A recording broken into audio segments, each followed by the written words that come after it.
Aku jadi gregetan deh, Mas. Aku simpen saja Mas ya.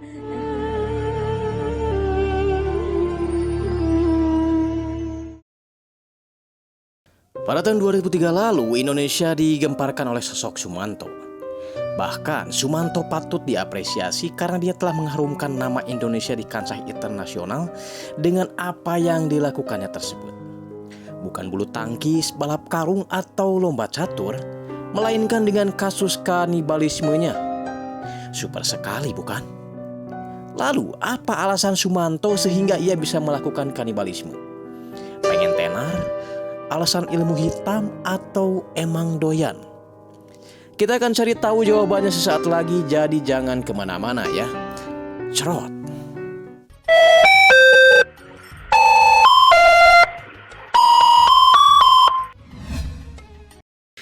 Di awal kisah, seorang lelaki bernama Sumanto ditangkap polisi karena tuduhan kanibalisme. Dari banyak kerumunan terlihat seorang lelaki paruh baya yang memiliki pandangan aneh terhadap kasus ini. Mungkin nanti kita akan cari tahu siapa dia sebenarnya. Penangkapan Sumanto pun rupanya telah menyebar ke orang-orang di dalam sel. Sehingga mereka ingin melihat seperti apa sih sosok Haji Daging itu. Berapa takut dia? Hah?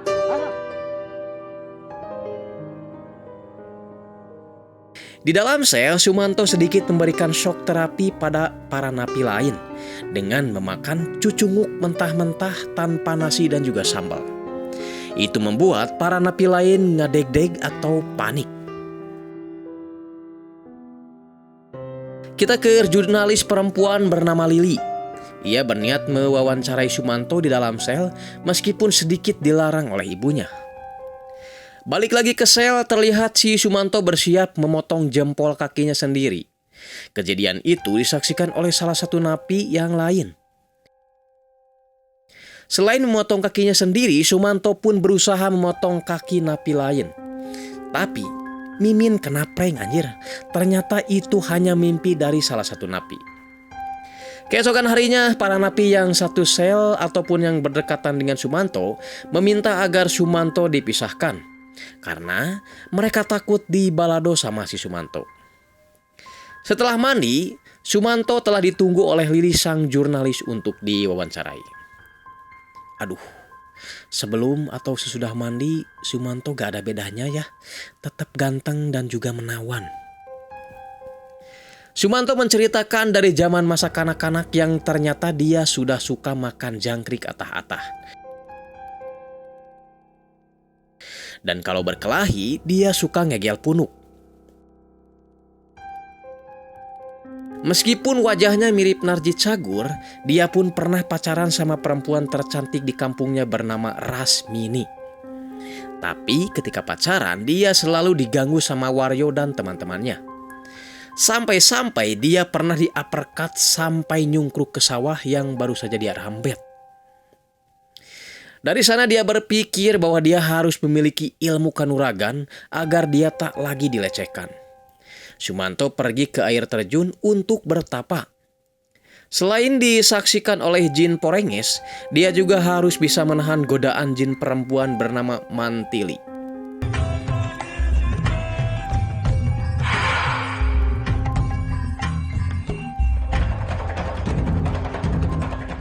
Setelah dirasa cukup bekal, Sumanto pun pamit sama kekasihnya untuk bekerja di Sumatera.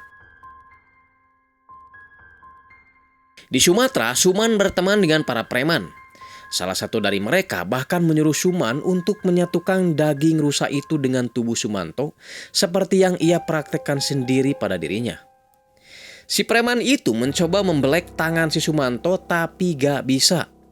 Karena si Suman sudah memiliki ilmu kekebalan hasil tatapannya di air terjun terdahulu. Suman pun akhirnya membelek sendiri tangannya dan memasukkan daging rusa itu.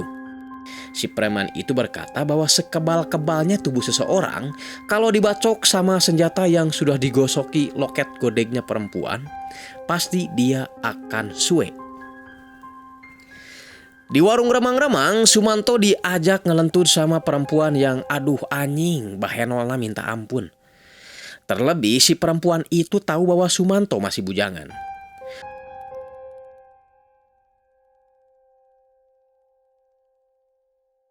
Perempuan itu rela gak dibayar asal si Suman mau ngelentutnya. Tapi bolohona si Suman, dia malah menyuruh perempuan itu untuk memasukkan ujung arit miliknya ke vagina si perempuan itu, sambil memberikan uang 1 miliar. Perempuan itu nampaknya menikmati sekali. Anjay, andaikan Mimin jadi arit. Selama di Lampung, Suman pun sering mengirim uang untuk orang tuanya. Suatu ketika Suman pernah dicegat oleh 2 perampok. Perampok itu merampas semua yang Suman punya. Suman mencoba melawan. Ketika si rampok mengadaikan parangnya, gak ada sedikit pun luka di tangannya. Parangnya pun balik tewas ketika dihunuskan ke perut si Suman. Si rampok balik nantang Suman dan menyuruh si Suman untuk membacok dirinya. Karena dia juga merasa kalau dia punya ilmu kebal.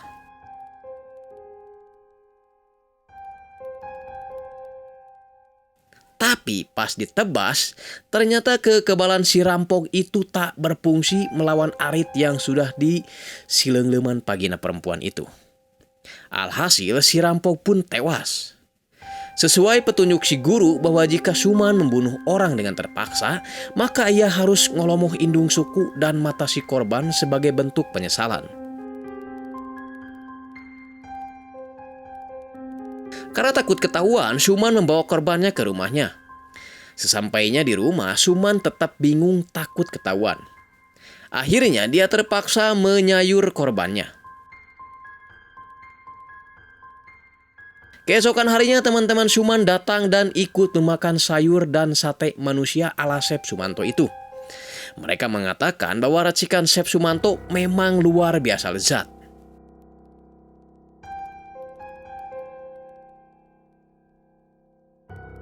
Ketika diwawancara, Suman pun tak canggung memakan seekor toke mentah-mentah sobat Srot. Anjing rujit kieu goblok.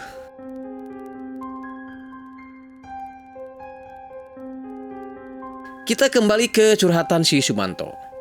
Ketika menggali kuburan, Suman tidak boleh menggunakan alat apapun kecuali sesuatu yang ada di sekitar kuburan saja. Pada tahun 1996, Suman sempat pulang kampung.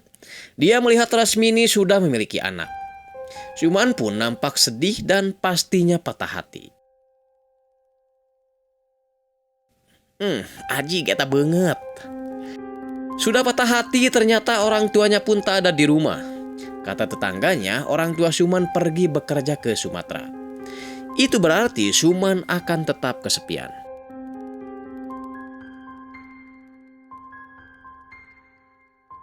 Keesokan harinya dia melihat tetangganya menang togel. Suman pun menanyakan kenapa dia bisa menang. Tetangganya pun menjawab bahwa dia sering tidur di kuburan. Suman pun terinspirasi dari tetangganya tersebut. Tak tanggung-tanggung dia membongkar kuburan dan membawa tulang belulangnya ke rumah untuk dijadikan hiasan rumah dan separuhnya lagi dijadikan alas tidur. Aduh, mudah-mudahan tembus ya Mas Suman 7 angkanya.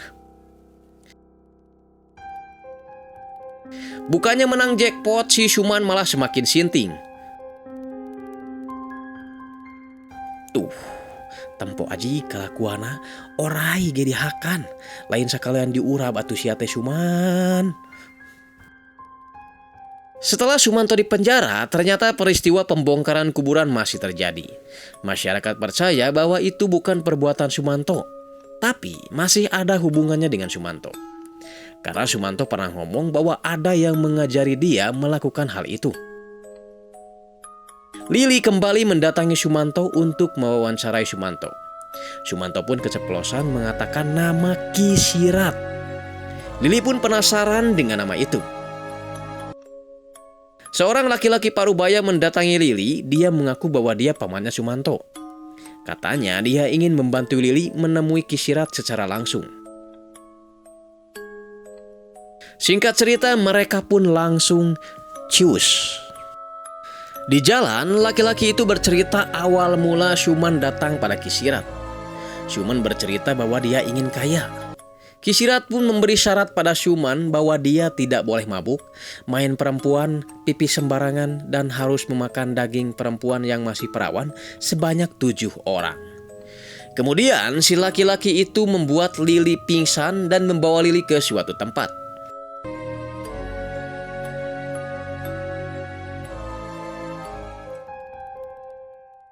Di sana dia mengakui bahwa Kisirat yang selama ini Lili cari adalah dirinya sendiri. Dan dia sudah memakan 6 mayat perawan. Tinggal 1 lagi perawan, maka dia akan menjadi kaya dan ilmunya akan sempurna. Kisirat pun mencoba membuat Lili jadi korban selanjutnya. Tapi Lili melawan. Kejar-kejaran pun terjadi. Sambil keadaan terluka, Lili masih bisa melakukan petak umpet dengan gagaknya Kisirat.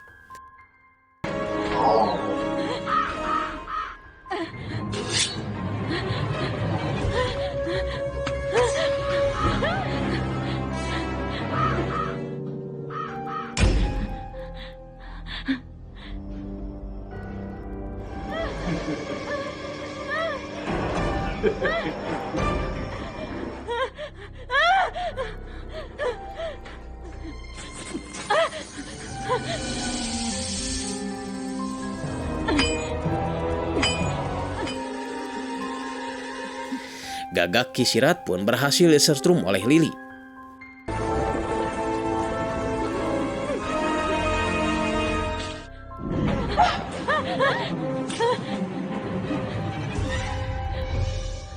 Dalam keadaan terdesak, Lili pun tiporos ke bawah. Beruntung pihak kepolisian datang ke TKP berkat petunjuk dari Syuman. Setelah itu, Lili pergi menemui Sumanto dan mengucapkan terima kasih padanya karena dia telah membantunya selama ini.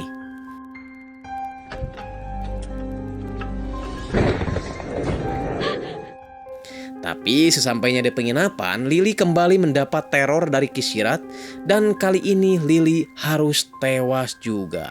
Aduh, anjing teparuguh pieu ya film teh. Tapi gak apa-apalah sobat-sobat. Pokoknya film tadi terinspirasi dari kisah nyata tentang Sumanto yang menggemparkan dunia. Bila kalian ingin kaya dan terinspirasi dari kisah ini, silakan hubungi Kisirat. Mimin punya WA-nya, oke? Terakhir, jangan lupa tonton film-film selanjutnya dari kami ya. Jangan lupa subscribe juga. Saya Andreas Bao undur diri. Wassalamualaikum warahmatullahi wabarakatuh. Salam cerot.